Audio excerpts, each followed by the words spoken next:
Hey, thanks to Collier Financial for having us today here to talk about senior scams. I'm Nicole Thomas with the Better Business Bureau serving Northern Indiana, and I am here with Sergeant Brian Walker. Thank you, Nicole. Yeah, I'm Sergeant Brian Walker with Indiana State Police, and I am the Public Information Officer for the Fort Wayne Post. Great. Looking forward to putting this presentation on with you today. Thank you very much. I'm glad to be here. So this is a senior fraud presentation that we're here to speak about, and basically, not only seniors are victims of fraud, and fraud comes in all different forms, whether it be internet fraud, construction fraud, credit card scams, you name it. But basically what I'd like to talk to you about today, specifically from the state police perspective, along with the Better Business Bureau's perspective of why seniors are targeted for scams. And there are a few specific reasons, and we'll just kind of touch on those. And primarily, when we look at why scammers target senior citizens. So senior citizens have financial resources to where they're either financially sound or they don't have financial resources to where they're financially dependent. And those are opposite of each other, but they both have independent reasons as to why scammers target for financial purpose. Generally, seniors are polite, they're trusting, they're easily swayed by scammers who are often very savvy in their technique at gaining your trust and selling you a product or whatnot. Seniors are susceptible to enticing products based on your age, and seniors are less likely to report financial fraud. And seniors are also not always the best witnesses when it comes to law enforcement investigations. So for financial resources, when we look at seniors that are financially sound, they obviously have probably a lot of money in the bank. They have an investment nest egg, we call it, good credit. So they have funds available to them. They probably own their own home. That's very common. They've done well in life and they've managed their money well. So they own their own home. And more importantly, they're also more charitable than some of the younger generations. They're more giving of their money. So somebody that is financially sound from that perspective, a scammer would be more interested in getting their money because they have a lot to offer and they're easily swayed. Then we might have seniors that are financially dependent. They don't have that nest egg, or they don't own their own home. They have a limited fixed income. They may live in subsidized housing, and they may require assistance from sources such as family members, government programs. They have a very limited financial source. That makes those seniors often more susceptible to prey because they're looking for the easy money. They're looking for the scams that target them to gain access to more financial stability. And that's where the scammers step in and take advantage of them. Because of their dependency, that is where the scammers come in. Generationally, what we tend to see is seniors, most people we're talking about now in 2021, we're looking at people that were born in the 30s, 40s, 50s. They were generally raised to be more trusting, more caring and polite of others. And right now, the way scams are technologically being produced, seniors are not always technologically proficient. They're not always technologically savvy. And we compare that with the younger generations that are more focused on themselves, they're more distrusting of others, and they're more technologically savvy. So scammers aren't going to go after the younger generations as easily as they'll go after seniors. It's just the nature of who seniors are and their inabilities that they have to protect themselves from the scammers. It makes them a much more targetable audience. We often say that seniors can be an easy sell. Seniors are more interested and therefore they're more susceptible to products which may promise increased cognitive function, virility, physical conditioning, things that are going to make your life, your point in time as a senior where you're aging and things become more difficult, anti-cancer type products. The list goes on, but things that you're looking for to help make your life easier because of your aging process and the limitations that you're experiencing. So somebody that can come along and sell you fraudulent products, they can make them sound like they're the be all end all. They can cure your problems, the old snake oil salesman type of approach. Scammers are going to target seniors because they're looking for those products and they're more willingly accepting of those sales pitches that come their way. Scammers are very savvy, so they have a way of targeting you for those specific purposes, and it makes you an easy target. You're an easy sell. As law enforcement, what we've experienced often is that seniors are less likely to report having been frauded or the victim of a fraud. And that comes from a few different reasons. Sometimes they just don't know how to report or who to report to. If I've been scammed, I experienced a credit card scam. So who do I report that to? Do I go to the credit card company? Do I go to law enforcement? Do I go to who? To who do I report? So they don't always report it. Really important to know is that oftentimes, and this is nothing to me, this is the fact of the age that you're at as a senior. You're trying to maintain your independence. You're often relying on family to help take care of you. You may be in an assisted living situation, and that independence is very important. So if you're ashamed or embarrassed that you've been scammed, it's often likely that you won't report that for fear that maybe you'll lose that independence. Someone now doesn't trust you with your financial stability. So in order to protect that, you're often likely to not report having been scammed. And that's very, very common. We see that an awful lot with families that come and report that they have a grandparent or a parent in that senior category that's been scammed. And now we know why they didn't report. Also, oftentimes, seniors are unaware that they've been scammed. A lot of people are unaware that they've been scammed. Sometimes it takes a while to figure that out, and the damage can be months down the road before there's any real evidence of having been scammed. So being unaware that you've been scammed, you haven't reported it, time goes by, and it ends up not getting reported. So those are usually the three most general reasons that we see that scams are not reported. The other thing about reporting and why scammers will target senior citizens is because they know that because of your physical limitations, your aging memory, eyesight, your limited mobility, your emotional instability at an older age, as well as being technologically not very savvy, scammers know that by targeting a senior audience, there's a real probability that they will not make a good witness for law enforcement. And in order to establish an effective criminal investigation to help you as the victim, we need to have a good witness. That first starts with good reporting and a timely reporting, but then it also requires that we have a witness that can recall incidents that took place, that can describe a situation that took place. And just for instance, if you had a person come to your door at your house for a construction type scam, your inability to move around, your inability to see very well, your ability to emotionally withstand and being intimidated, all those things play together as how you recall the events that took place. And not being able to give good information to law enforcement makes you not a good witness often.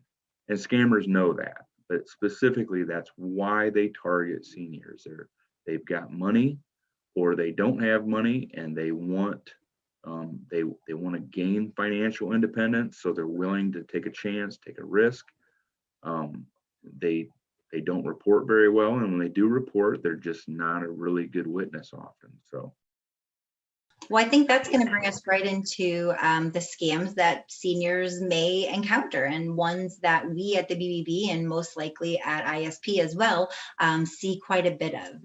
So that brings us here to discuss some common scams targeting seniors. Now that you kind of understand why scammers may target seniors more than others, let's look at what kind of scams to be aware of. The first and foremost, and Sergeant Walker talked about this, is door-to-door sellers. And certainly legitimate businesses do employ door-to-door sales. So in no way are we saying that everyone who shows up on your door is a scammer. But when someone does show up on your door, you should use a little more caution. We see this very often in the springtime when you have asphalt pavers who just hop on by and say, hey, we've got some extra asphalt from a highway project we were doing. And oftentimes, if and when you would do your research as a consumer, you would find that the local county or state highway department doesn't actually allow that to happen, right? Beware of people saying that they have leftover materials. As Sergeant Walker mentioned, when it sounds too good to be true, chances are it probably is. So you want to ask for things like licenses, their local address, ask them, if you can have a minute to go and check their bbb.org profile. Go in, grab your smartphone if you have one, or take a second, leave them on the porch. If they are reputable, they're not going to mind or care if you contact BBB or look at bbb.org. And when you visit bbb.org, you can look at their complaints and see if there are issues with their products or workmanship. And the one thing that I pick out of there that stands out the most for me is the high pressure sales tactic, and especially with the door-to-door contractors that show up in the spring, the roofers and the asphalters. Usually what they'll offer are multi-neighbor discounts. So if I can get 4 or 5 of these neighbors to do a job, then it'll be cheaper for you. But we're only going to be here this week or in the next couple of weeks, and then we're gone, we're moving on. So you don't have any time to make your decision. Don't fall to high pressure sales tactics. If you need work done, there's always a local reputable contractor that you can contact after this guy's gone, and you can find someone else to do the job. This is easy. Another one that we talk about a lot are tech support scams. As Sergeant Walker mentioned, oftentimes seniors are not as tech savvy as the younger generation. And so oftentimes scammers will call and claim to be tech support, say that they're with Microsoft or maybe they're with Apple, and they will offer to help you out. And again, this is just something that a senior who is polite and kind, and oftentimes who hasn't talked to anybody on the phone in a while, will just go along with it. And oftentimes before they realize, scammers have downloaded malware, or they have downloaded some type of program that will be able to monitor what the senior is typing on their computer, and that will give them access to passwords and things like that that could completely empty out their bank account. So you may get that as a phone call, but then you can also get a pop-up on your computer that says that there have been some viruses detected. Seniors click the link, and before they know it, there are actually viruses that have been added to their computer. So this is just something that because they are not as skilled with technical support and computers, seniors often fall victim to this. Now, this is extremely common, even for us as law enforcement. We deal with these same issues day in and day out in our daily work with emails and computer work. We're all affected by this, and we have to be constantly aware of people trying to gain access into our computers and our networks. But for a senior that may not have any technical knowledge of what they're working with, it's much, much easier to fall prey to this type of technical support scam. This is where the BBB and ISP repeat over and over again, never click the links, never click a link if you don't know where it came from. Travel scams, these are big for seniors because seniors have a lot of extra time. They are able to travel more than the working individual. And so they are often targeted with travel scams where they can get a vacation for a cheap amount. And then before they know it, they have no vacation, their money is missing. And one thing with the travel scams too, timeshares. So when you look at the senior group, that the 30s, 40s, 50s, as far as when you were born, again, that's a group of uh, people that are committed to their word. They signed a document, they signed a contract to which they made an agreement, you, the senior. And just because for whatever reason, my dates aren't available, okay, I'll accept that. And you continue to fall down that path of falling for their scam continually, but you signed the contract. You're going to abide by this because it's the right thing to do. And they're continually taking advantage of you.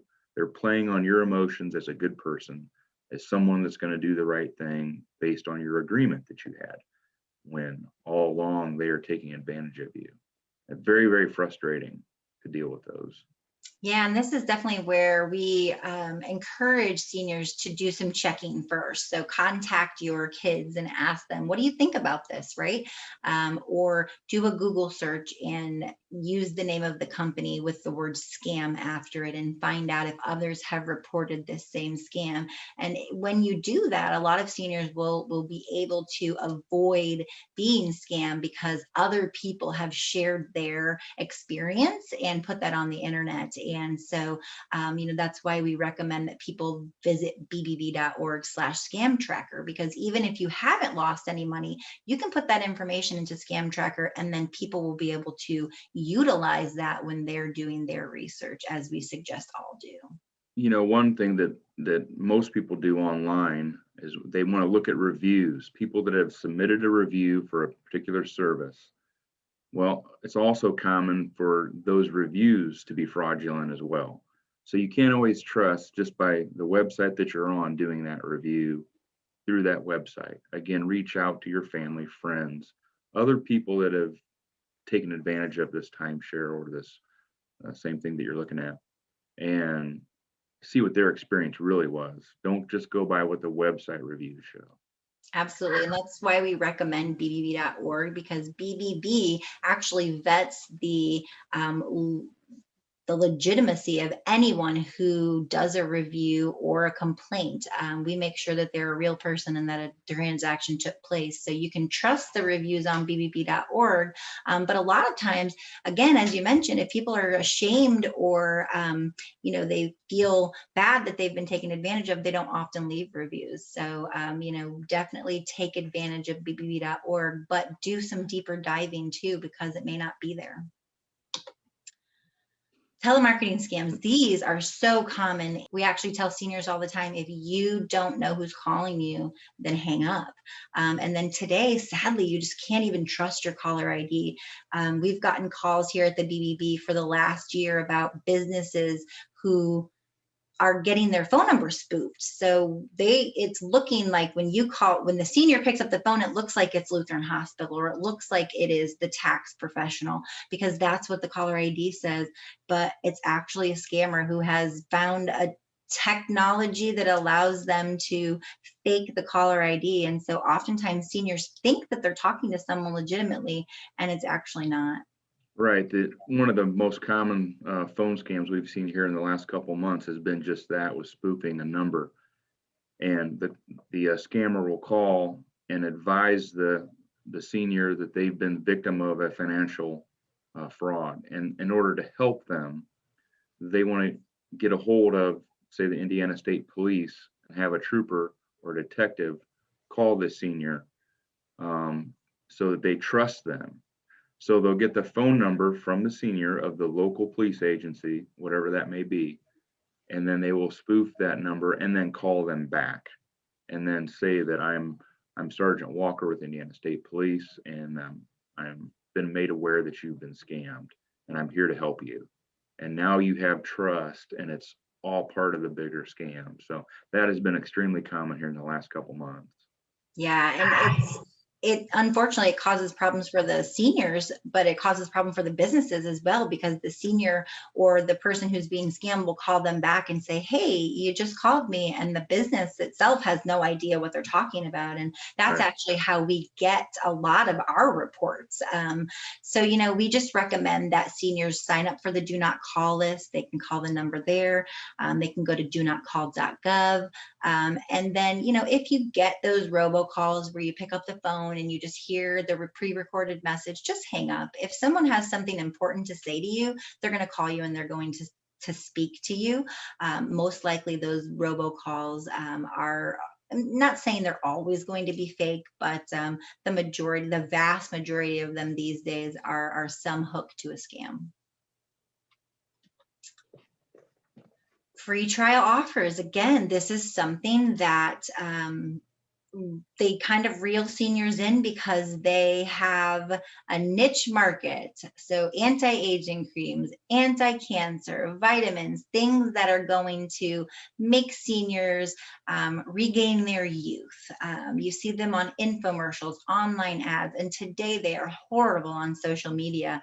And so what we recommend is that when you see something on social media, that you read the comments, that you read what other people are experiencing. So the ad will look beautiful, but if you read the 344 comments below, 70% of them are negative. So we recommend that you do your research before, read that fine print. If there are reoccurring shipments, if there are things that you need to pay for as the contract progresses, and oftentimes the free trial is very rarely actually free. And what they bank on is that you'll sign up for the free trial and that you will forget to cancel your free trial within the 7, 14, 21, however many days it is. And then they will be able to charge you. And what a lot of times we see is that your bank won't actually automatically refund you those dollars, because there is a contract that you kind of signed electronically where you gave them your credit card number and said that you would cancel in XYZ number of days. Well, if you don't cancel, then that is basically you agreeing to that contract. And so a lot of banks now are starting to deny the reversal of charges when that happens. Well, and again, you've taken a senior that has maybe memory issues, and so I know how to go ahead and sign up for this free trial and give them my credit card information right now. But in 30 days, when I'm supposed to withdraw this free trial, I forget. You have no idea. You may have done it 2 or 3 times. Absolutely. That's very unfortunate. Now, this one we have seen so many times, which within the last 3 months, BBB has had 3 callers report a grandparent scam to us. And so if you remember at the beginning of the presentation, I mentioned that you can take those numbers and multiply them by 9. There have probably been about 30 people scammed through this grandparent scam since December, and that's probably still low. The grandparent scam, or what we also call the emergency scam, is basically someone who contacts a senior and impersonates their grandchild and tells them that they are in another state, they're in trouble, they need money, their car broke down, they're in jail, they need bail. I mean, we've heard the gamut of these stories. This is one that we see a lot, that seniors don't want to admit that they don't know the voice or the name of their grandchild, and so they will just go along with it, hook, line, and sinker. And again, oftentimes scammers have done their due diligence. They have researched the name of the grandchild, where they live. They've gone onto the grandchild's social media and found out that they're going to Daytona Beach for spring break. All of that is sadly public access. And so the scammer then calls grandma up and says, hey, we're in Daytona Beach and our car broke down. We need $600. And grandma goes right to the bank and wires that over. What happens a lot of times is they're going to tell you, don't tell my parents, please, I'm going to get in trouble. I don't want them to know. And then they tell you to go and wire the money at the bank, or to pay with gift cards, or, to send them a MoneyGram. And in December, we had someone who almost lost $9,000. Thankfully, he was stopped by his bank teller. His bank teller said, this does not sound right. What's going on? Thankfully, the grandparent shared with the bank teller what was going on, and the bank teller recognized a red flag and immediately contacted authorities. Just last month, we had 2 of these within 1 week. A 92-year-old almost lost $6,500. In all 3 situations, everyone was able to not lose money because they shared their story. As we have moved into a period where more seniors are using social media, especially Facebook, they don't understand the complexities of Facebook and how other people are able to, scammers are able to obtain information and then make up their stories based on all the information that the senior has provided for everybody to see. Imposter scams, we kind of touched upon this a little bit. It comes from what am I thinking? Okay. Imposter scams, we kind of touched on this. This is very prevalent when you have spoofing of telephone numbers. You may get a call that is saying that they're from the IRS, from the FBI. Again, when you hear those things, you as the person answering the phone, whether you're a senior or any age, that's going to just throw you off a little bit, like, oh, IRS, FBI, Medicare, I want to really listen to this, I want to pay attention. So they utilize the United States government or your state government or your local government to lend themselves some credibility. And unfortunately, seniors fall for that. We need you to wire us money because your social security number is fraudulent. That's one that's been going around Fort Wayne here in northern Indiana quite a bit in the last few months. They need you to pay for a fee so that you can get your Medicare.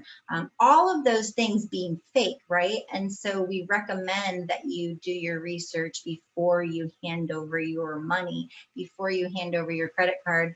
A lot of times people get things from like the U.S. grant office. Well, that grant office doesn't exist. There is no U.S. grant office. So, do a quick Google search, contact someone, or what we recommend is that you contact the agency directly.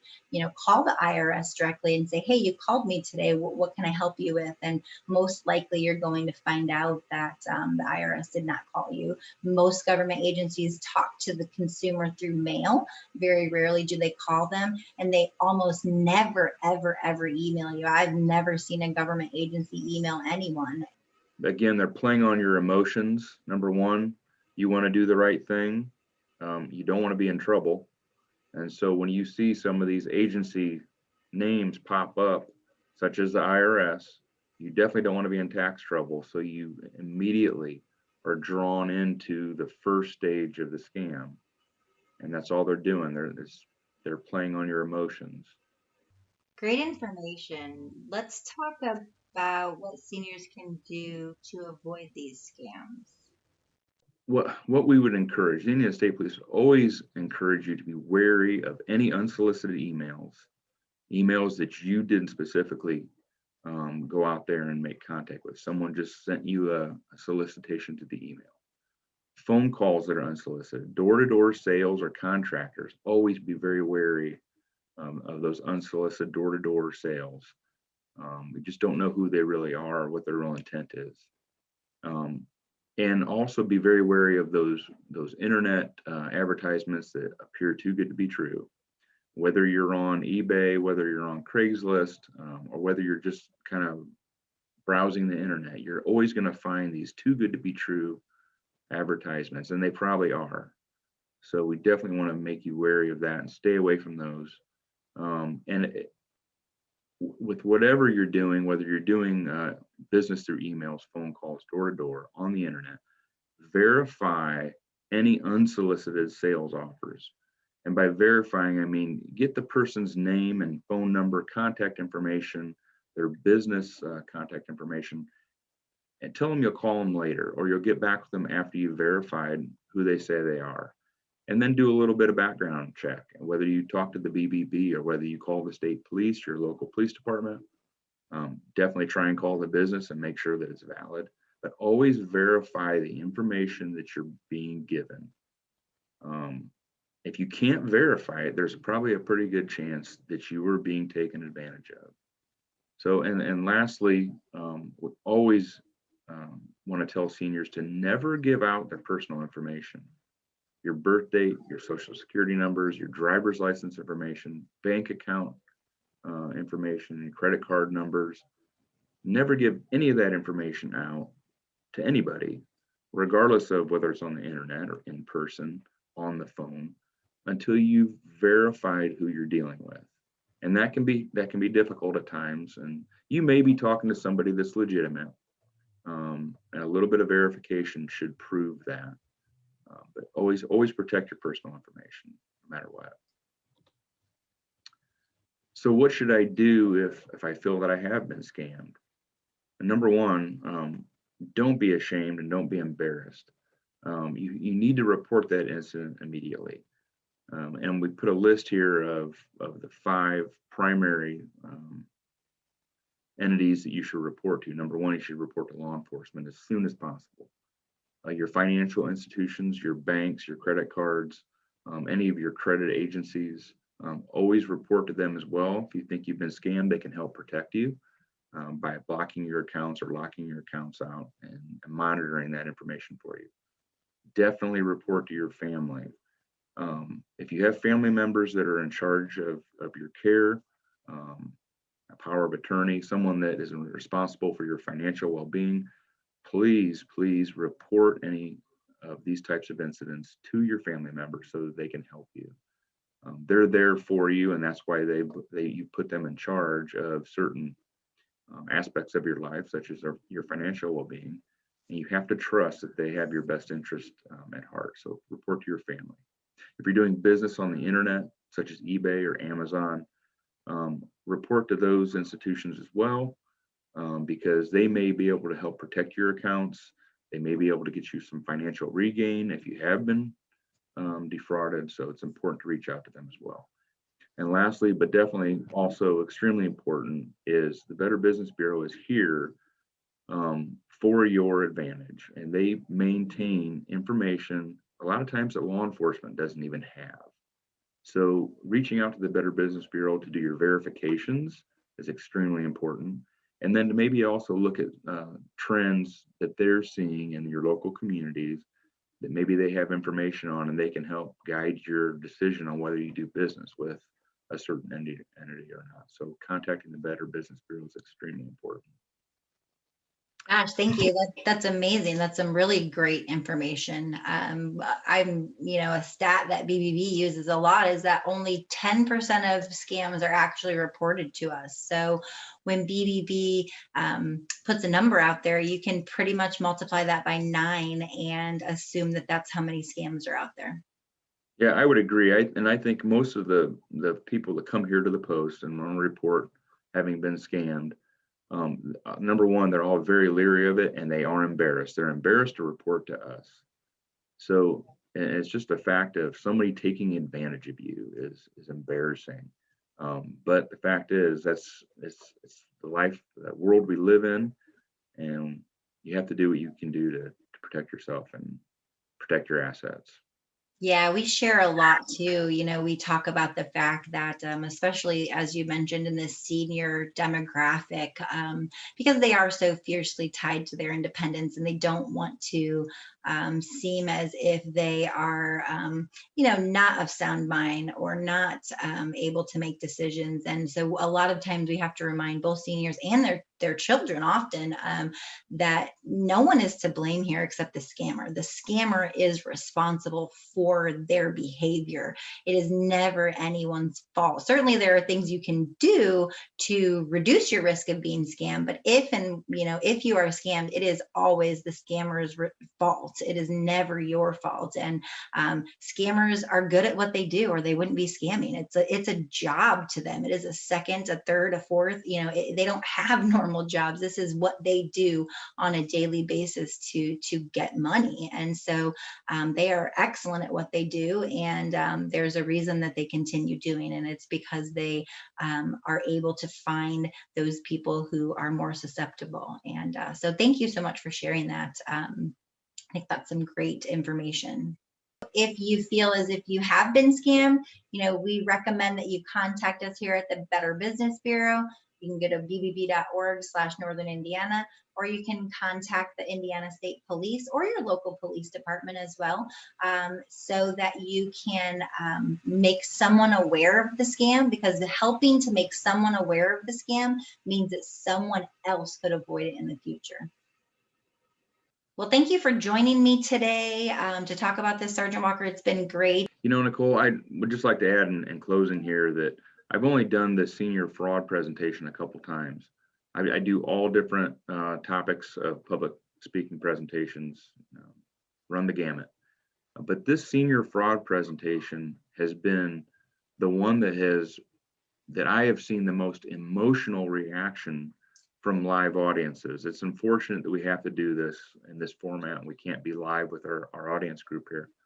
But I've had more people come up to me during these events after listening and realizing that they have been taken advantage of, and now the emotions come out. And I've had 75, 80-year-old men come up to me in tears because they've been scammed and they just didn't know who to talk to. They didn't want to admit it because they were embarrassed. But you have to move beyond that to protect yourself and protect your families, your financial interests. You've worked hard in life, and whether you have a lot of money or a little bit of money, you don't need to give your money away to any of these scammers just because you're being taken advantage of. Do your best to protect yourself. Yeah, absolutely. You have whether you have a little or a lot, you deserve that money. It's yours, and no scammer is entitled to it. And so, we just recommend hold it very close to your vest. All of the financial information, anything that anyone could utilize to scam you out of anything, keep that as close to your person as you can, and make sure that you are asking all the right questions. So thank you again for joining us. And if you do have questions, please reach out to the Better Business Bureau or the Indiana State Police. We're here to help you. Thank you, Nicole.